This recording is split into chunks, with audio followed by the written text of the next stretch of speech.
بسم الله الرحمن الرحيم.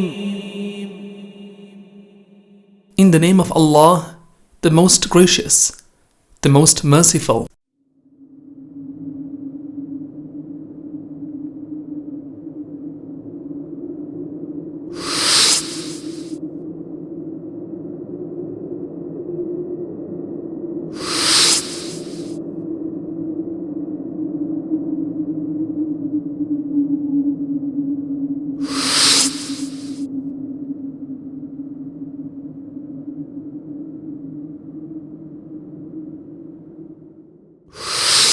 There's no such thing as an ideal Muslim family. As a matter of fact, there's no such thing as an ideal family. You can even take out the word Muslim. And also, there's no such thing as a normal family. So if some of you are wondering, why can't we have a normal family? Right? Let's accept the fact that there's no such thing. Every one of us has some kind of adventure in our family. Some kind of problem. Some kind of crazy situation. And we all think that it's, oh, my family, oh man, we're so weird. We have these weird situations in our family. You're not weird. You're actually pretty normal because there's a whole bunch of other people that have the same exact situation as you, or even worse, and are dealing with it. Our deen does not want us to be an ideal family. It wants us to deal with our family in an ideal way. It teaches us how to manage a situation. This dunya is a world of trials, and those trials are going to be personal. Those trials are going to be financial. Those trials are also going to have to do a lot with our families. We're going to have family trials. And that's a part of life. You have to accept that. You have to accept that there's going to be trouble in family. And this deen is beautiful because it accepts that reality and it teaches us how to deal with it. Somebody comes to me, I get a lot of emails in subjects that I'm not qualified for. So I get, people listen to my talks online and watch a YouTube video or something, and then they share their personal life story by email with me. A lot. I know most of it has to do with some kind of family situation. Most of it. Somebody's having a real problem with their wife. Somebody's having a real problem with their husband. Somebody seriously hates their brother or their sister. They can't stand them. How do I deal with this hate? Somebody says, my parents just don't listen to me. They don't care about me. I can't talk to them about anything. They're always angry. Somebody says, my uncle, he's so arrogant. I don't know what to do about that. He's just got such an ego problem. I don't know how to deal with it. How am I supposed to keep family relations with someone who's so arrogant and so condescending all the time? He talks down to me all the time. There are people that, talk about how they've lost a family member, or there's a family member that's sick. And so, when a family member is sick, the entire family has to compensate for that and deal with that situation. It's not easy sometimes. Especially people that are in terminally ill kinds of situations. And you have to, you're taking care of the father, everybody's taking turns taking care of the father or the mother. Some of you parents have a child who's got a very, difficult disorder or disease. And you have to turn your whole life upside down to deal with that child's situation. Sometimes, a husband or a wife become very, very sick, and it can really put a lot of pressure on the rest of the family. Then, of course, I haven't even talked about the big one, in-laws. Right? So, all of us have situations. All of us do. There's none of us that don't. None of us can safely say that I have a life in which no member of my family, close or distant, causes me zero stress. I get no stress from family. That just isn't true. And now, how do I know that our deen teaches us to deal with this kind of scenario? I told you somebody emails me and says, I'm having trouble with my wife.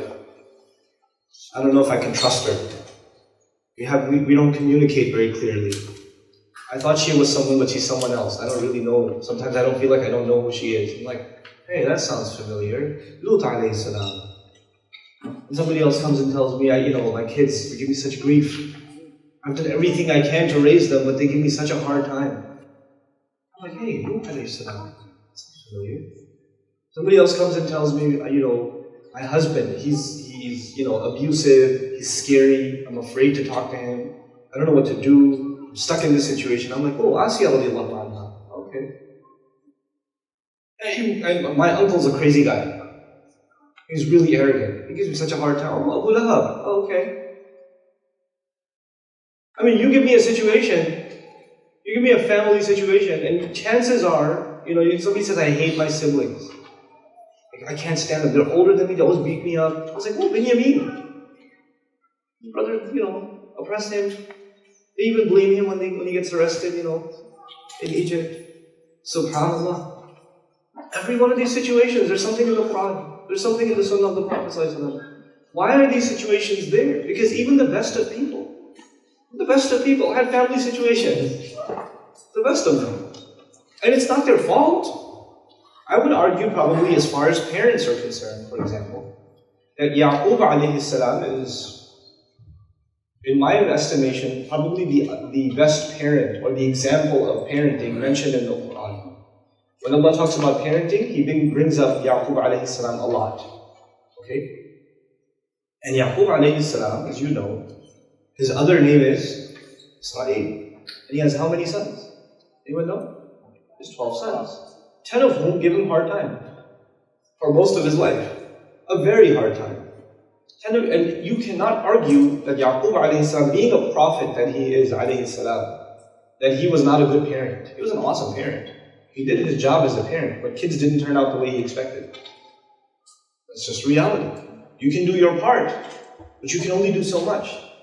Then people, a lot of times people have a certain kind of email, or a certain kind of question. And that's really what I want to talk to you guys about, is how do we think about these problems? My discussion with you today is really just that. It's a discussion. It's not a halaqah of ilm. I'm not going to teach you something about Islamic knowledge that you didn't already know. But I want to have a conversation with you, and actually I want to dedicate most of our time together with you asking the questions and you bringing up concerns, things like that, inshallah ta'ala. But people ask, how do you talk to someone in your family who's got this, and this? How do you talk to your parents who don't listen to you? Or how do you change them?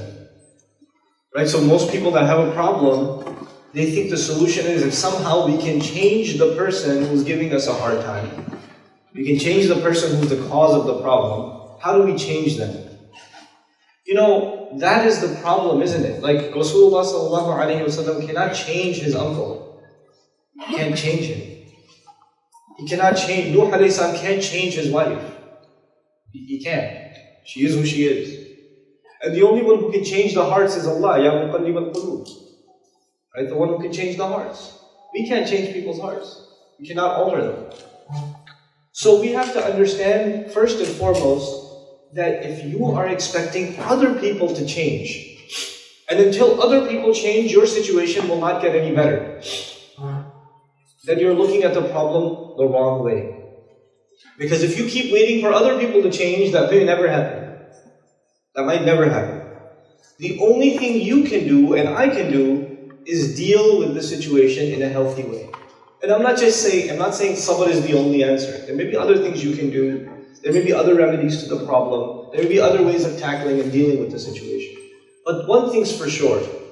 The primary responsibility we have, like if you're unhappy with your wife, for example, and inshallah ta'ala you're not, but if you're unhappy with your wife, every other conversation runs into a fight. They just end up just arguing with her. Right? And she's unhappy with you, you're unhappy with her. And you feel like every time you bring up a concern, she just doesn't care. And you tell her something's important and she says, yeah, whatever, and she doesn't care. And that's what you feel like. And she feels like you never listen to her, and there's this kind of problem. And then you come to the shaykh and say, Shaykh, my wife, I don't know, she's got these issues, what should I do? And the shaykh's, maybe you didn't even ask the shaykh, maybe you ask Google. What should I do? And you find out like a hadith about the wife, ayat about the wife, and you pull out all the rights of the husband, all the hadith, and you put them on the fridge. وَالصَّالِحَاتُ قَانِتَاتٌ. Righteous women are the ones that are subservient and obedient, and they're willing to obey, and they're, you put it on the fridge for her. Maybe if she reads Quran and realizes what she's supposed to be like, you make a big poster on الرِّجَالُ قَوَّامُونَ عَلَى النِّسَاءِ.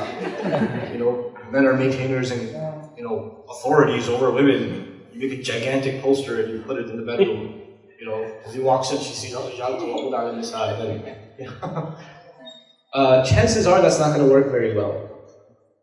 Chances are, even if you quote the dalil on her face, you're like, you ain't no sahabi yourself, Right? It's not going to happen. These are human situations.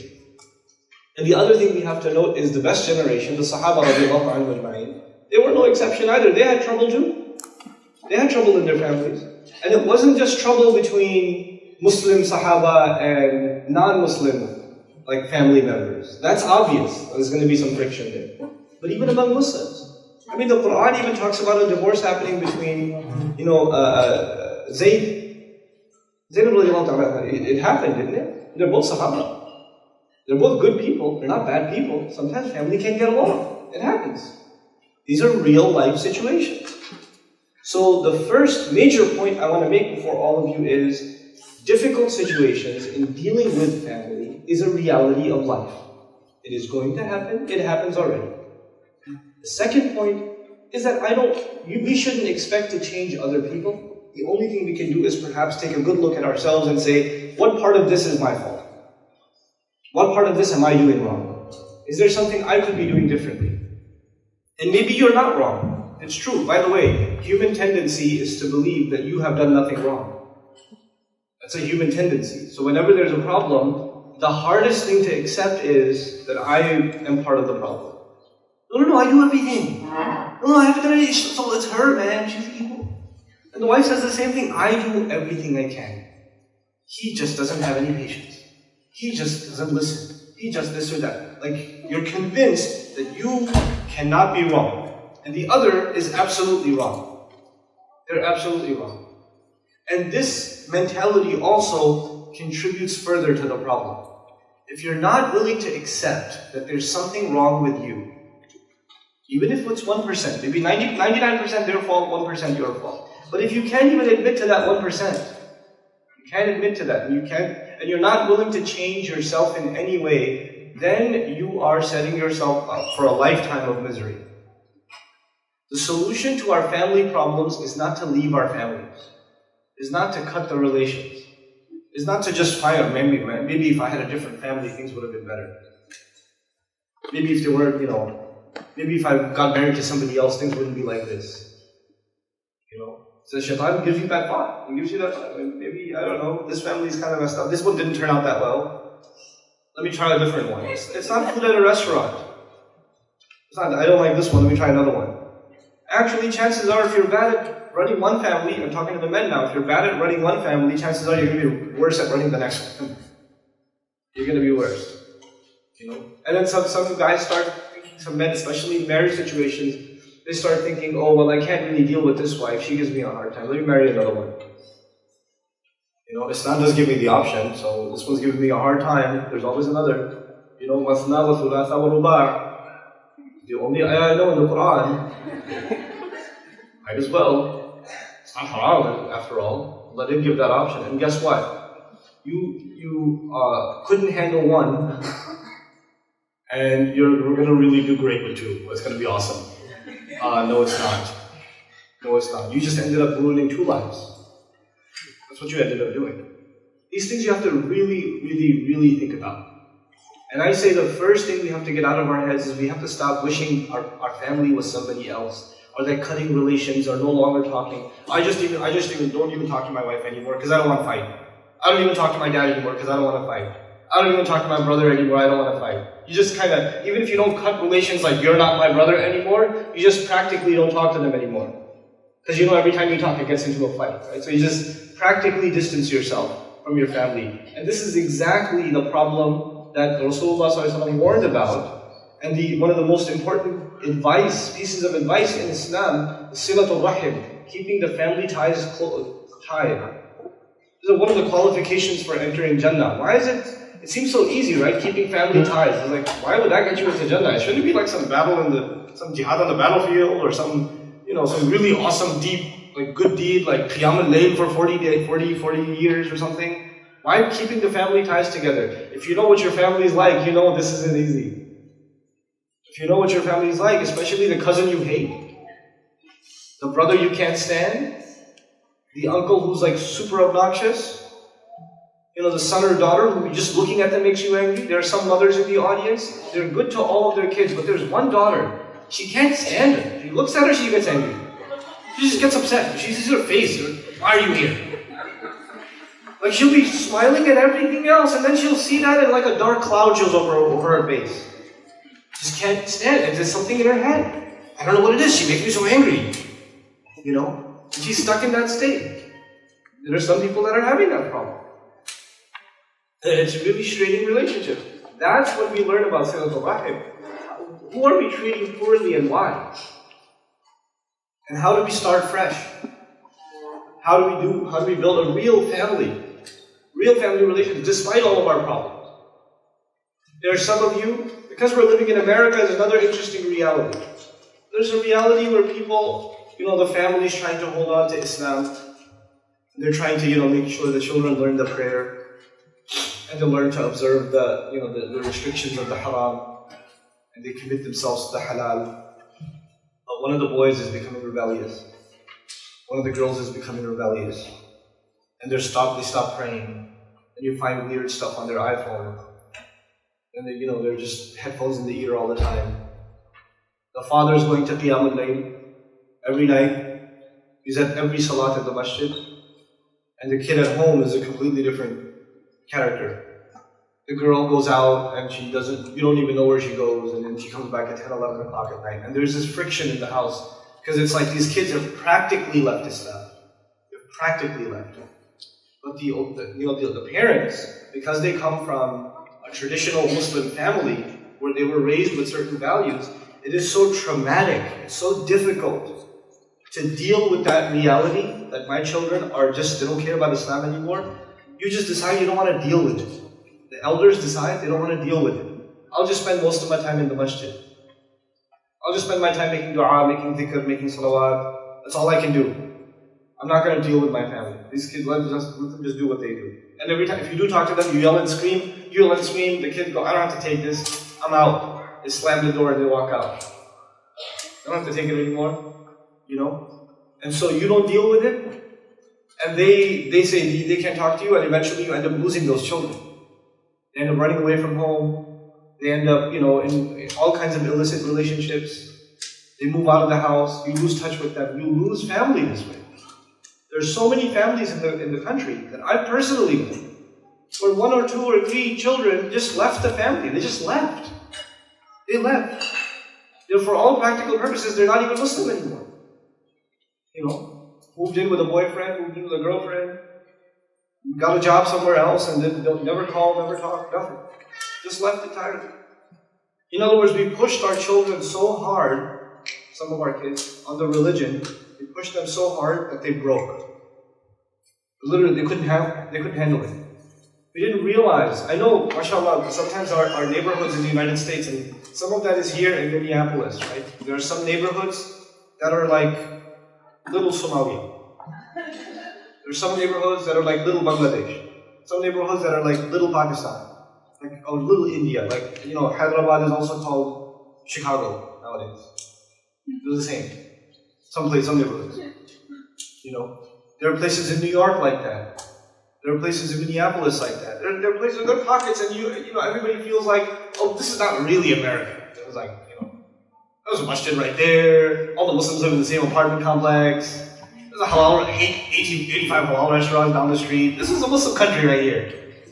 But you know what? As much as you want to pretend this isn't America, the public high school is still the public high school. The movie theater is still the movie theater. The drugs on the street are still the drugs on the street. The gangs are still the gangs. You can pretend these few blocks are, mini khilafah for you, but it's not. It's not. Let's just pretend. That's not dealing with reality. And there are people, especially elders in our community, and I don't blame them. I don't blame them. There's a language barrier, there's a culture barrier. They can actually live 30, 40 years of their life in America and not feel for a minute that they're in America. Because their life is go home, go to the halal grocery store, hang out with your friends that speak the same language as you, then go to the masjid, then go home, masjid, grocery store, home, masjid, halal restaurant, and go to each other's apartments. And 40 years you didn't have to learn English. You didn't have to. Because everybody around you created this mini little village, and you lived in that. But your kids don't live in that. Your kids don't live in that. Your kids live in America. The duksi is not going to work for them sometimes. They're going to start hating it, some of them. You're going to have to make some changes. Because what worked back home may not work over here.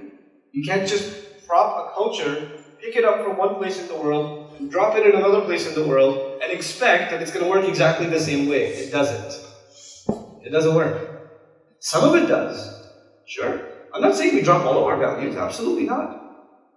And actually, like specifically, I know there's a majority, mashallah, Somali community in the audience. And I want to acknowledge some things.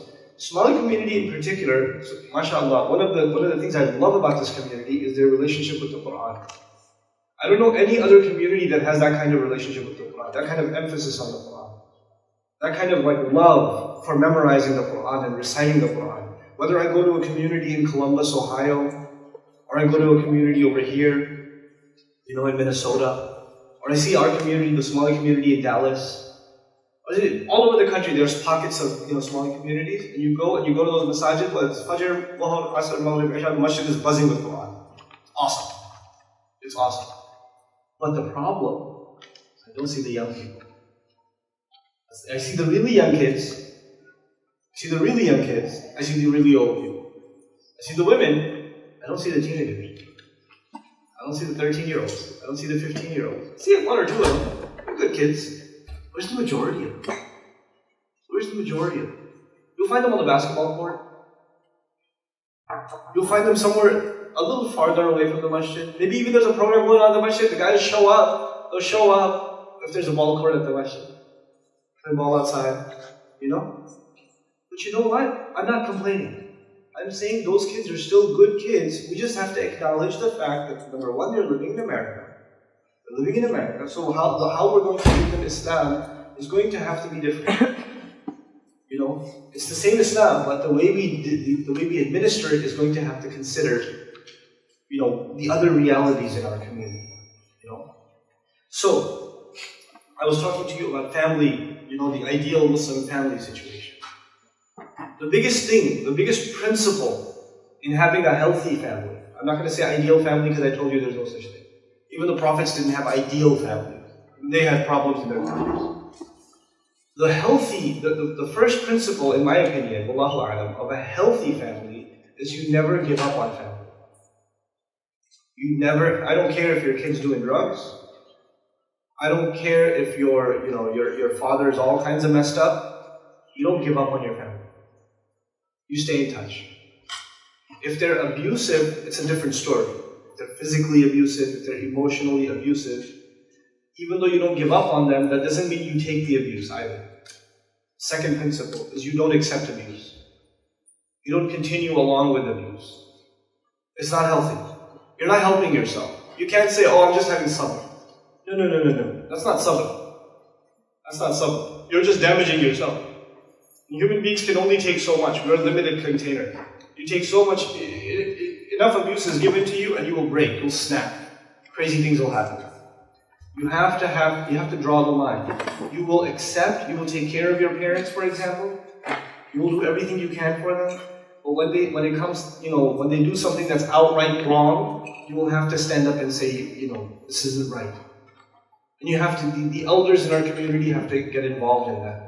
A lot of times, subhanAllah, our traditional elders in our communities, they're so knowledgeable, and they're so well qualified as scholars. But at the same time, they are not aware of a lot of the situations of our families. They're not just fully aware of them. So they never bring it up in their khutbahs and their durus and their halaqat. They don't bring it up because they're not made aware. They're not made aware. And they're good people. The community's job is to make the leadership aware of what's happening. Because I can almost guarantee you the imams of our community, the ulama of our community, they're concerned people.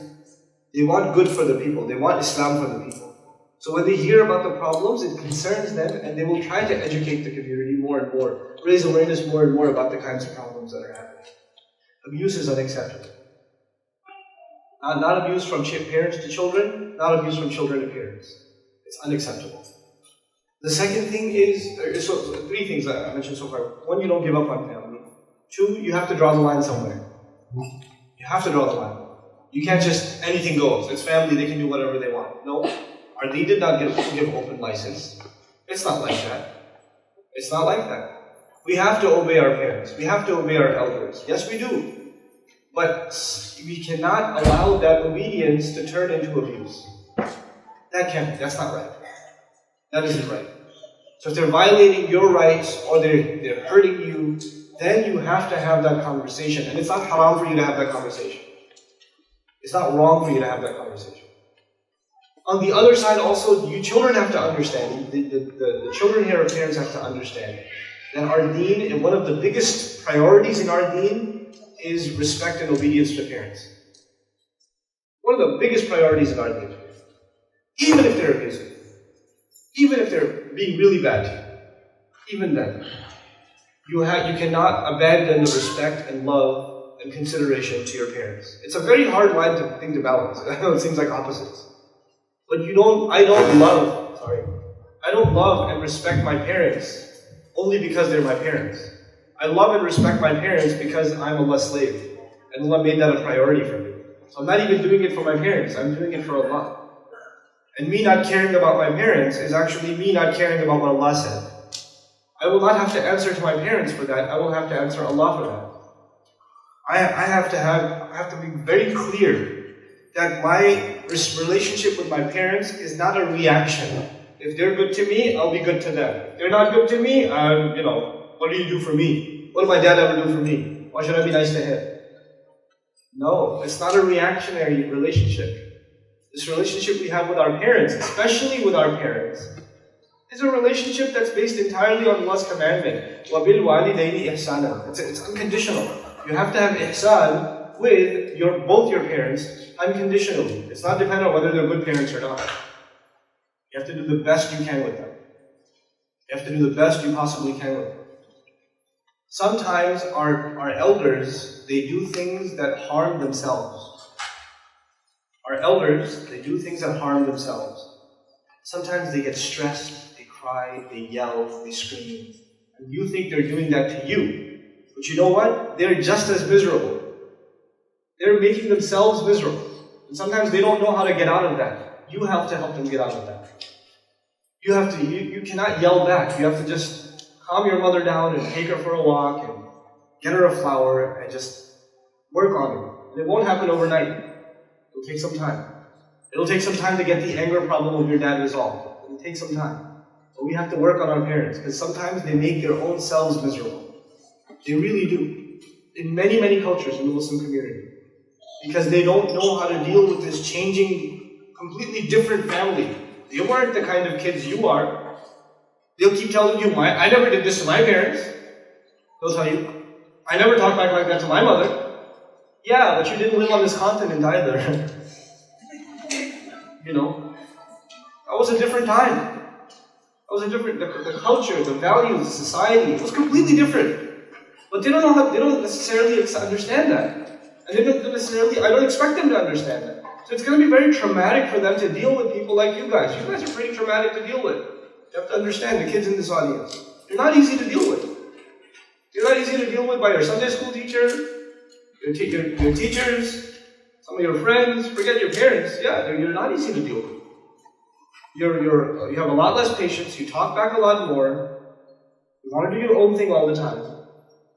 You don't ever listen. And if you do, it's not because they said it once. They have to say it at least 100 times before you listen. And even then you complain. You're not easy to deal with. So if they're upset, they have a reason too. Everybody needs to do an assessment about what they're doing wrong in their relationships. What's going wrong in our relationships. So this idea of how can I be a better son? How can I be a better mother? How can I be a better father? How can I be a better husband? How can I be a better wife? You have to ask that question without asking the other one. Okay, so the sister's listening to this dars, she goes home, she goes, okay, I'm ready to be a better wife. But what are you going to do? No. Don't say, but what are you going to do? Don't add that part. You're going to be a better wife. Husband goes and says, okay, I'm ready to be a better husband. But you're going to change too, right? Don't do that. You still haven't understood. You cannot expect other people to change. The only one you can change is yourself. Why? What's our motivation as Muslims? Our motivation as Muslims is we can go before Allah and say, Ya Allah, I did my part. I did what I could as a good husband. I was patient. I didn't yell. I didn't complain. She would sometimes, that's out of protest. She would say the meanest things to me. She would say horrible things about my mother. And I would just say, A'udhu billahi minash shaitanir rajeem, and I wouldn't listen, and I didn't yell back at her, and I didn't tell her how much I hate her mother. I didn't say anything. I was quiet. Sometimes I came home and she didn't even say salam to me. It hurt my feelings, but I didn't say anything. Sometimes I came home and she was already sleeping, and I didn't have dinner yet. And I tried to wake her up and she shooed me away. And I got really upset, but I stayed quiet. I was patient. And I wasn't upset the next day either. I did my part, Ya Allah. I did. I'm not complaining. And you don't wish bad on your husband and wife. That's the last thing I'll share with you guys, then I'll take your question. You don't wish bad upon your husband or your wife or your father or your mother or your sister or your brother. You don't wish bad upon them. You don't say things like, Allah will ask you about this. You don't say that. You don't say that. Rasulullah ﷺ told us, إِنَّهُ مَنْ سُئِلَ يَوْمَ الْقِيَامَةِ فَقَدْ هَلَكَ. The person who gets asked even one question on Judgment Day has been destroyed. You're that angry at your wife, you're that angry at your husband, that you wish that Allah interrogates them on Judgment Day? Do you know how serious that is?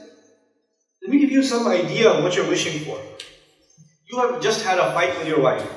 If the police showed up at your door, and they put handcuffs on your wife, you'd be okay with that? That's what you deserve. You were sleeping when I came for dinner, you didn't wake up, you shoot me off? This is why this is happening to you. That's what you deserve. Would you do that? No. You would forget the fight. Don't touch my wife, man.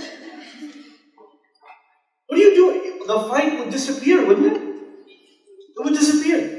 You just had there's some families, you live in the apartment next door to your brother. So you and your wife and your kids live in this apartment, your brother and his wife, his kids live in the next apartment. And of course there's going to be drama.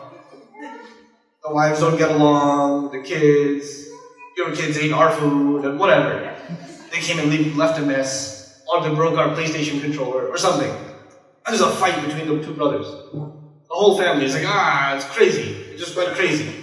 And of course the women had nothing to do with the fight. Nothing at all. Absolutely. Okay. Now they're having this terrible fight, but there's a fire in the apartment building. Ma'adallah. There's a fire in the apartment building. It's 2 in the morning. You wake up, you get your wife and your kids, you get out. But before you get out, you look at his door, and you say, they broke our PlayStation controller. Nah. Would you do that? Would you knock on his door? Would you wake him up? Even if you had a fight, would you wake him up still? Yeah. Because when there's a state of emergency, you forget about all the fighting. You forget about because all those things become little, pathetic, meaningless. You would even forget about the fight because there's a big emergency right now.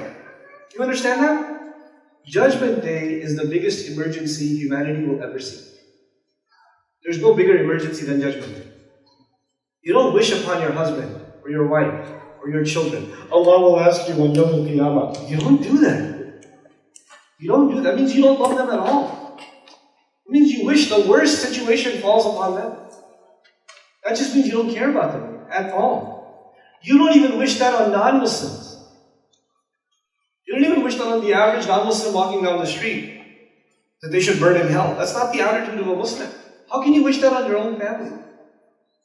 So don't make light of the things you say. Be careful about the things you say and the things you think. Parents, I'll give you a different way of thinking about your children that give you a hard time. Don't raise your hands, I know. Your children give you a hard time, you're like, and you keep yelling at them, and Allah will ask you, and don't you know how you have to be, and etc. You know what? You have to be intelligent parents. If your children are rebellious, and when you do certain things, they start yelling at you. They start yelling at you. You're in shock. You're like, how can you yell at me? I'm your mother. I'm your father. You can't yell at me. And then he says, yeah, I can. Look at me. I'll do it again. I'll show you how I can yell at you. They do it again. And you're in shock because how can these kids yell at me? How can they not know what Allah says? Don't even say, oh.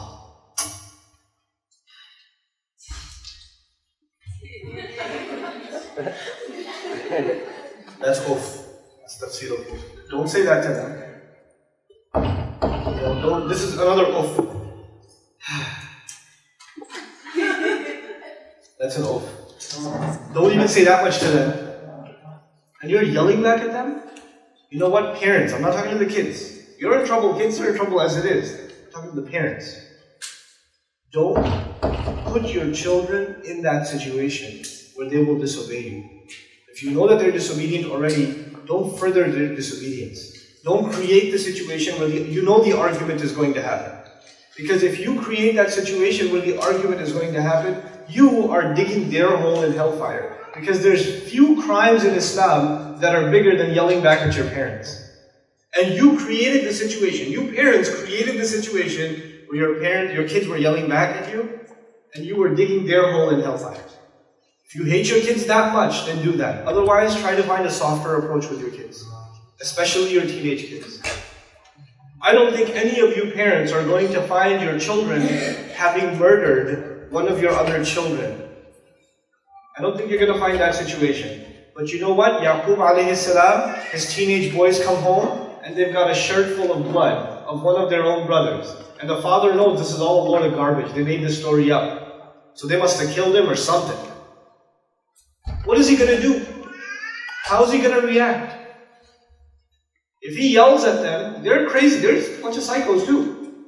If he yells at them, what are they going to do? What do you think chances are they'll do? Yell back. And if you yell back at a parent who's also a prophet, you're done. You're finished. He hears that, he sees that the child is, his most beloved child is missing. He's got a shirt full of blood in front of him. Now let me pause the movie for a second here, and let me give you a different scenario. How many guys here, younger guys, drive a car? Show of hands, drive a car. Younger guys, okay. Drive your parents' car, or family, same car, shared sometimes. So you borrow your dad's car, huh? And you're like, oh, I saw on YouTube, I saw they could do donuts in the parking lot. So you try to do a donut with your dad's car in the parking lot. Except your donut looks more like a pretzel, and you end up ramming the rear view mirror into a tree, and the rear view mirror falls off the car. And you're trying to put it back, and you got super glue, and nothing's working. So you take the rear view mirror, and you walk into your dad's living room, and you hand him the rear view mirror. What happens next? Silence? Here's what your dad says.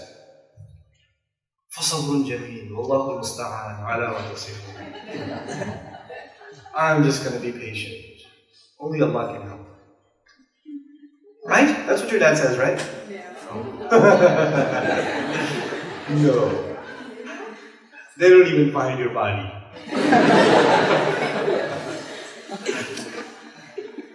Yusuf alayhi salam's father is presented not with a rear view mirror. What is he presented with? A shirt with blood. A missing child. What are you expecting to hear? What do you expect to see? At least slap him. At least punch him all in the face. At least yell at them. At least yell at them. Come on, just yell at them. You gotta do something. What does he say? It's one of the strangest places in the Quran from a psychology point of view. It's very hard to understand. فَصَبْرٌ جَمِيلٌ. فَصَبْرٌ جَمِيلٌ. Why? Because he knows if he yells at them, they will become even worse. And he doesn't want his children in hellfire. So he can only do patience, right? Because he sees not just what is happening in front of him, a parent thinks about the future. A parent doesn't just see what's happening now, he thinks about the future. If they become even more rebellious now, then the door to Tawbah is closed for them. That's it, they're done. SubhanAllah. That's the kind of patience and future thinking parents have to develop. Sometimes you parents get lost so much in what your children are doing day to day to day, you have to think about the future. You have to think about the tarbiyah of your children and how you're going to get them to get closer to you, not further away from you. Every time you yell, every time you yell, every time you scream, they get further and further and further away from you. It's harder and harder and harder to connect with your kids anymore. And you're doing that. And you have to learn to stop yourself and not do it anymore. These are just a few like random things I wanted to share with you about just family and how we have to really think about one of our biggest priorities in our communities is keeping our family together.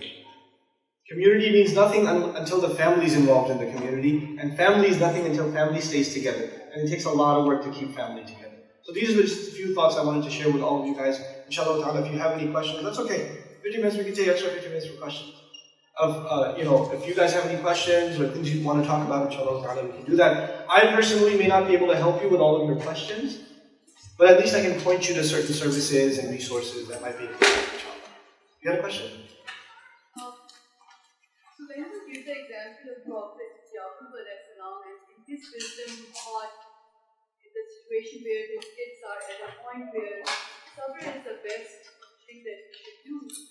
But as parents, when we look at our kids, there are many moments when we think about how to show them the right way, and then that we can teach them a good lesson, right? So I have this thing, and maybe this has to do with psychology more than anything else.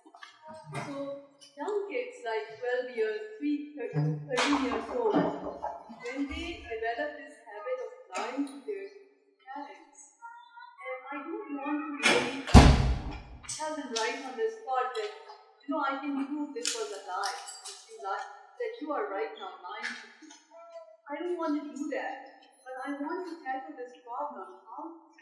Because I think this is such a huge thing. Yeah. This is an extremely huge thing. If I can stop my kids from lying, I think I can stop them from a lot of other stuff. That's true. How do I deal with this problem of lying? It's just young kids, 12, 13-year-olds. Yeah. Actually, lying is one of the earliest signs in psychology, parental psychology, that your children are becoming distant from you. So you have to understand, why does a child lie?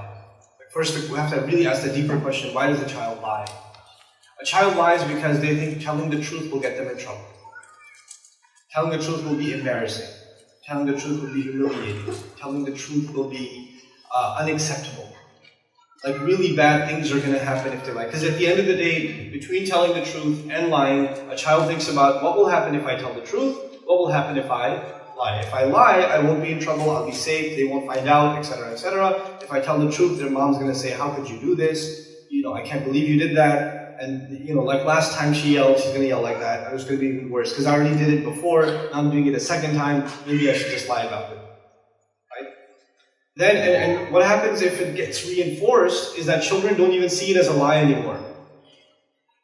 It just becomes a defense mechanism. So children start lying to you, and they will swear that they're telling the truth, and they will cry, and if you try to beat it out of them, they'll still cry and say, no, I didn't say that. Look, it's on video. This is what you said. No, I didn't say that. They're still going to cry and say that they didn't say it. Because in their world, they know there's one thing that's not possible: telling the truth to your parents or your mother or your father, because they got really, really angry. Now, how do we end up in that situation?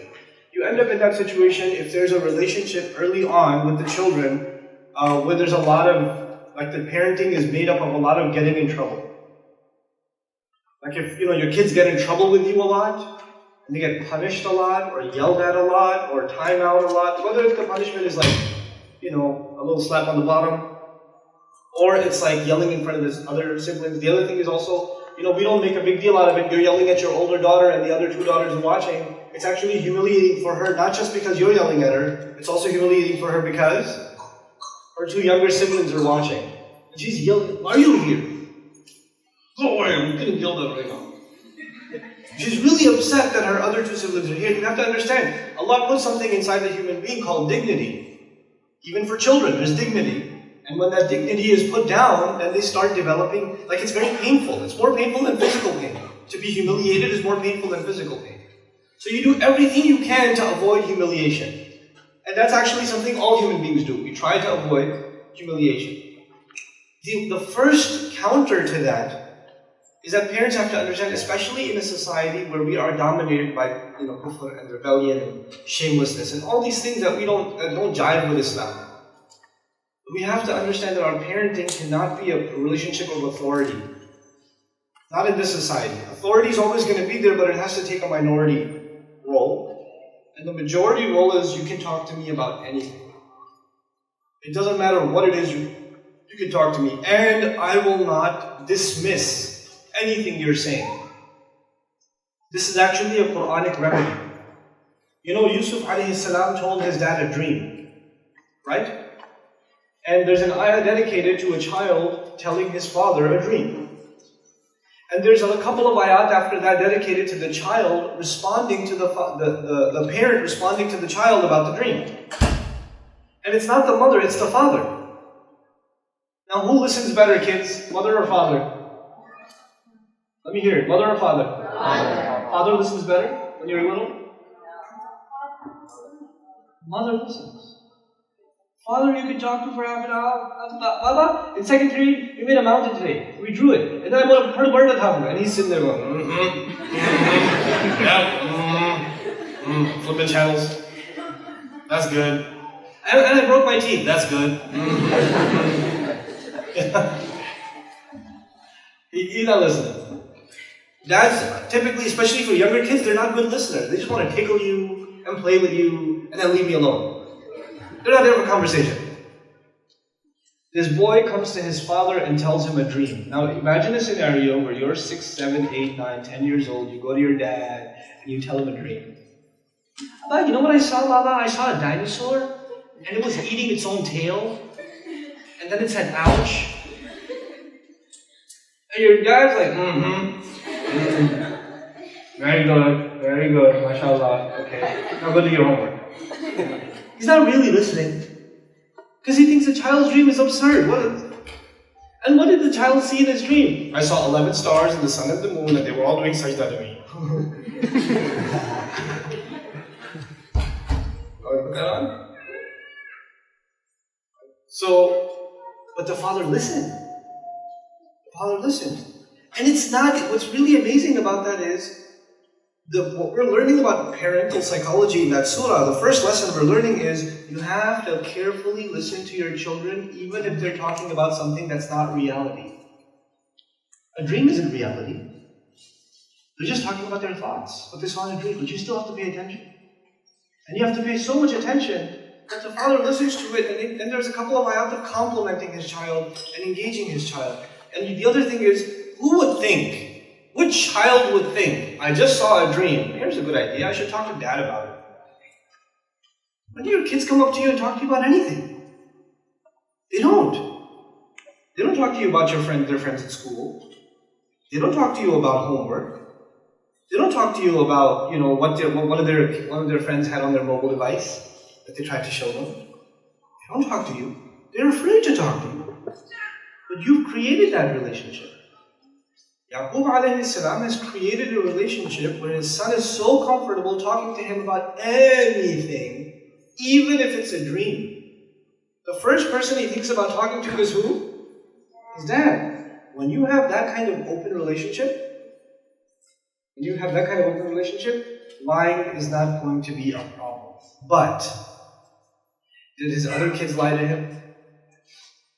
They did, didn't they? They lied. So you know what that means? You can do your part as a parent to be as open and as accessible and as kind and as clear as you can in your communications, and there are strategies you can employ. But if someone is going to have certain challenges in their personality, at the age of children, we can try to address them as best we can. But once kids become teenagers, they're their own personality. You can only do so much. Then it's sabrun jamilun time.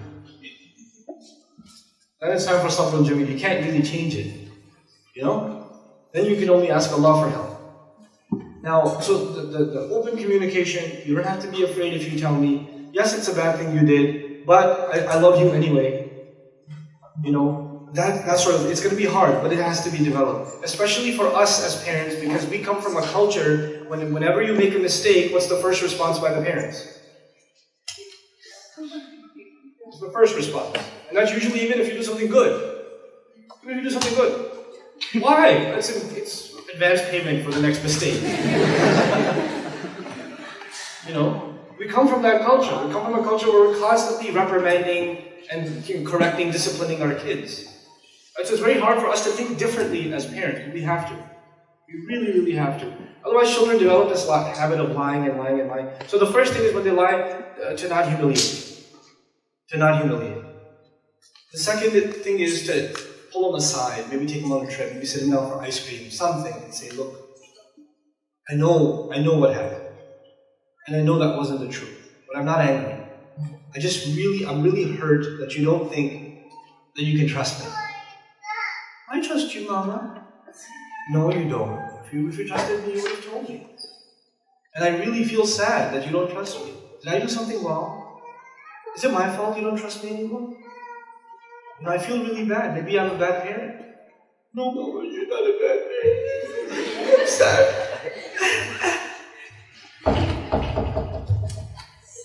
Cognitive. Put yourself in that situation. You make the love of your child for you, not the fear of your child for you. The love of your child for you should drive them to the truth, not the fear. And it'll happen. It takes a little bit of work. You're chipping away at this heart. And eventually you open up. But that's really what you want, especially by the time your children are teenagers. Because by the time your kids are teenagers, man, they get tough. They get hard to deal with. They get hard-headed. They get stubborn. When your kids are 11 and 12, this is the most important age of their life with you. Make extra time for your 10, 11, 12-year-old. Extra time to talk, to sit, to discuss, to hang out. You have to. You know, my oldest daughter is about to turn 12. I am scared to death. I'm terrified. What I've decided to do, first of all, I'm traveling a lot less. This is one of the longest trips I've done this year because I'm staying an extra, like these few hours that I'm talking to you guys. But you know what I do? Even if I take maybe one trip a month, and what I've decided to do is I take one of my girls with me per trip. So I can spend one-on-one time with each girl and just talk. Just do dumb things. Just talk, just spend time. Why? Because, you know, I have 6 children, and even if I talk to each of them every day, they're all fighting for my attention, right? We're all talking at the same time. We're not having a personal conversation. I'm not getting to know them as a person as much. I need time with them by themselves. That one-on-one time with your children is what will save your life. And if you're not making that time with your children, one-on-one. I know Somali families, you got a lot of kids like we do. One-on-one time with each kid. And I know what happens after you pass 6 kids. They're like, hey, what's your name again? Oh, what's your name? Kareem, I mean Zainab. God. Number 3. Oh, wait. Number 2, just come here. You know. And you're sitting, he's like, your dad's like, I'm so proud of you, Zainab. Dad, I'm Fatima. That's what I meant. You know what I meant. You know? One-on-one time with your kids. Really important. Yeah. I was hoping that you could touch on an issue. Growing up, my mom, like in our culture, they would do like fatwas in Khan and stuff, right? They would do fatwa, right? Yeah. And now I'm seeing it in my sisters as well. When they get upset with kids, they do the fatwa again. And I feel like, it's punitive enough in this world, but we're asking Allah to attack the kids as well. You know, it's really bad. Putting wrath on your kid. It's just scary, and that's one of the things that actually leads to lying, fear, in parents, and also having that, you know, like having under the mother's feet kind of goes away. Well, she's already shunned me. I'm going to go to hell anyways. Why should I try? Right. That's a really good point you brought up. Like there are some cultural situations when parents get frustrated that they make like a dua for Allah to punish the children. You know? Like I know in some Arab societies and they do this kind of, some weird oxymoron type thing. The guy gives a really good piece of poetry, he drops like a line of poetry. They're like, Allah yakhrib baytak. You know, may Allah destroy your house. But he means, you're so awesome, I hope lightning strikes your house. That's not a good thing. You don't make, they don't mean that, but they're just kind of like, oh man, you impress me so much that I hate you. It's like a love-hate thing, right? So the first response to that would be, parents may not mean it. You just say it. You don't mean it, but you don't just say it. But you know what? The kids don't know that. Kids don't say to them, Mom said I should burn in hell, but she doesn't mean that. She wants me to go to heaven. No. That's not what your child's thinking. They really think you hate them. Mom doesn't like me. The worst thing that can come out of a child's mouth, the worst thing that your child can ever think is Mama doesn't love me. If she thinks that about the mother or the father, then you are a terrible, terrible, terrible parent. You're a horrible parent. If your child thinks that your child is not loved. Because you've lost them. You lost that child. When they become an adult, even a young adult, they will want nothing to do with you. And you've ruined their life. You really, really have. Sisters, you have to control your anger. And I'm in no position to tell you what to do, honest to God. Some of you are homemakers. You're working like 3, 4 a.m. the baby starts making noise. The other kids have to be made ready for school. You spend most of your day preparing the meals. While you're preparing the meals, the kids are undoing all the cleaning you did. Then you have to do the diaper changes regularly. Then you have to do the laundry regularly. Then the groceries are out. The milk is finished. Then while you're doing all of that and the kids are getting ready for breakfast, one of your sons takes the cereal and tips it over and pours the milk on top of it on the floor. And then your husband wakes up and says, "Where's my breakfast?" And then, and so this is happening every day, and it's stress, and it's stress, and it's stress, and it's stress, and then you finally, one of your little kids, or your daughter comes home, or your son comes home from school, 3rd, 4th grade, and they slap the 2-year-old. You've been putting up with a lot all day. I mean, they just came from school, but you've already had a 10-hour day. And when your 3rd grader slaps the 2nd grader, kablo!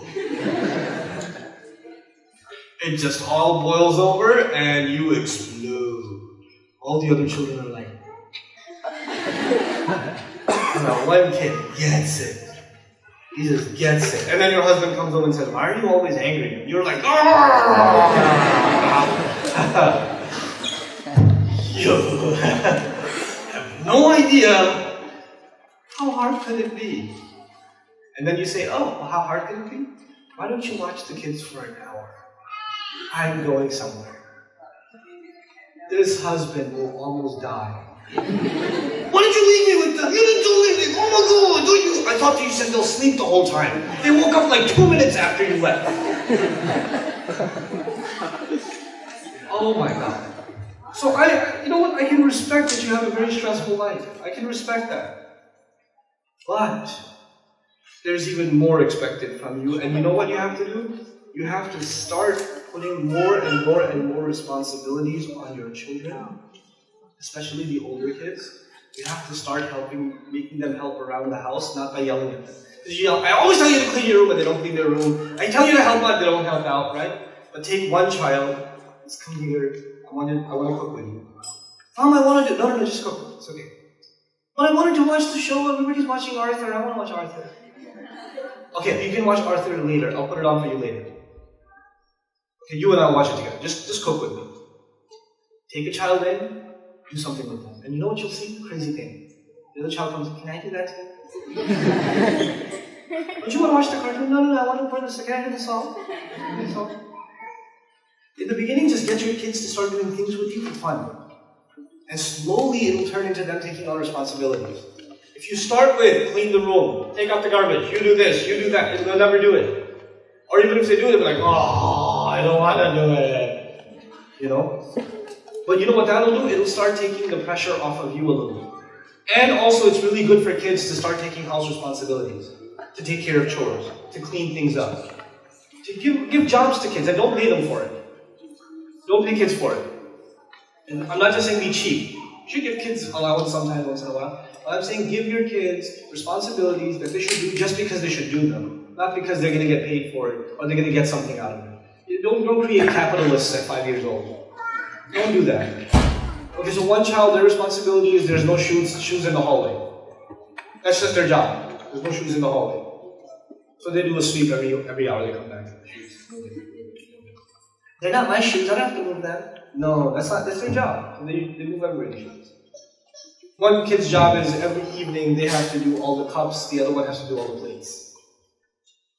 See what I'm saying? There's little tasks. And then you compliment kids on the tasks. That's the payment. You did such a good job today with the shoes. I'm really proud of you. That was very, very good. That makes me proud to say you're not an obedient child. I make dua that Allah gives you the best. That you have good grades at school. Good du'as for your kids. In front of them. About things they care about. I pray Allah makes you so awesome that the whole world is proud of you. That Allah is proud of you on Judgment Day. Do you like basketball? Your child likes basketball or soccer or whatever. I hope Allah makes you the best basketball player in the world. Really? Yes, really. Really. Those kinds of thoughts. And that brings you closer to each other. Any other questions, you guys? Well, I had to kind of spread out the... Yeah. Okay.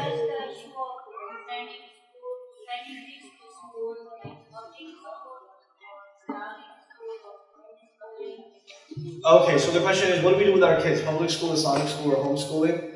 Or charter school? Or go back home? Yeah, the go back home is probably not going to work. So, you could try it.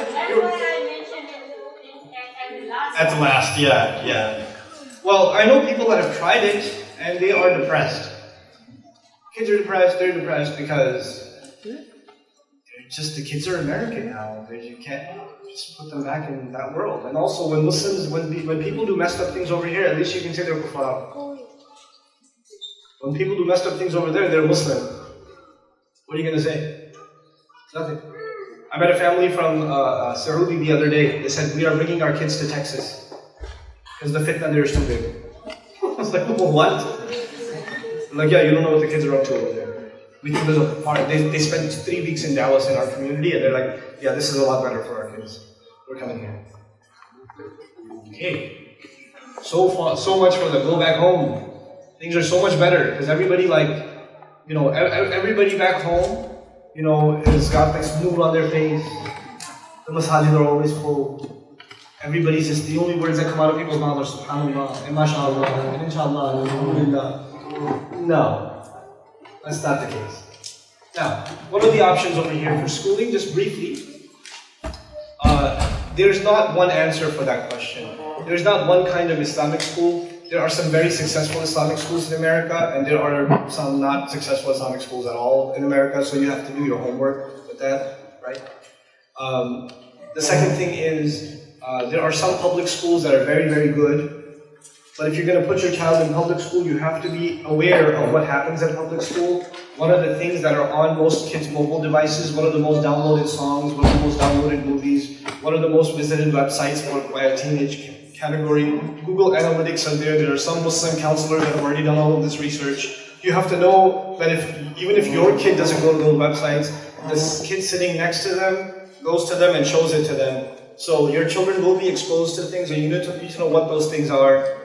So if you don't know who Justin Bieber is, there's a problem. If you don't know, seriously, if you don't know, what movies are being watched, or what Grand Theft Auto is, or if you don't know these things, then you can't be sending your child to public school, because you need to know that stuff.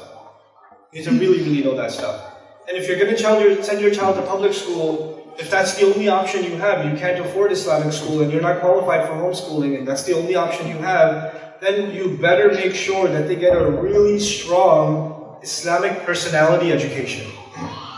I added what word in Islamic education? Personality, because it's not about ilm, it's about personality. It doesn't matter how many du'as they memorize, how many surahs they memorize, how much they can recite, etc., etc. It matters what their personality is like. Personality is developed in a program where you have a lot of discussion, and our children, I was just mentioning this to some brothers I had lunch with yesterday, we have to make sure that at about 11, 12 years old, we have a discussion about Islam with our children, as though we are introducing Islam to them all over again. It's like we're making them Muslim at the age of 11 and 12, cognitively, like they're coming intellectually to Islam. They're not coming to Islam because it's inherited. They're not coming to Islam because they were raised a Muslim. They're not coming to Islam because they don't know anything else. They're coming to Islam because they're convinced of Islam. So we have to have that, build that personality, I believe at the age of 11, 12. Of the foundations of our aqidah, why do we believe what we believe? Why is everything else wrong and this is the right? To build that confidence into our kids, because if the right mentality is there in our children, then you will find they'll be able to deal with all the fitna in an easier way. It's still going to be tempting, but not as tempting as if they're not convinced of Islam. They have to be convinced, genuinely convinced of Islam, genuinely convinced. Our iman cannot be inherited. It cannot be borrowed. It cannot be social, like everybody else is Muslim, so I'm Muslim. It can't be like that. And because we haven't addressed that issue of building Islam into our kids at that age, convincing of Islam at that age, you know the problem with that has become? That our children are like playing around with ideas of atheism and agnosticism in teenage years. I actually met the brother told me about a kid, a girl actually, who gone through the Duxi system in Minneapolis. She's gone through the system, and her parents found out, on Twitter and on Facebook, she loves this atheist lecturer, and she's like listening to all of his talks and this and that. She's really impressed with him. And I'm like, and that's not a surprise. Because, you can't just give Islamic knowledge and not build the real foundation in Islam is, why are we Muslim?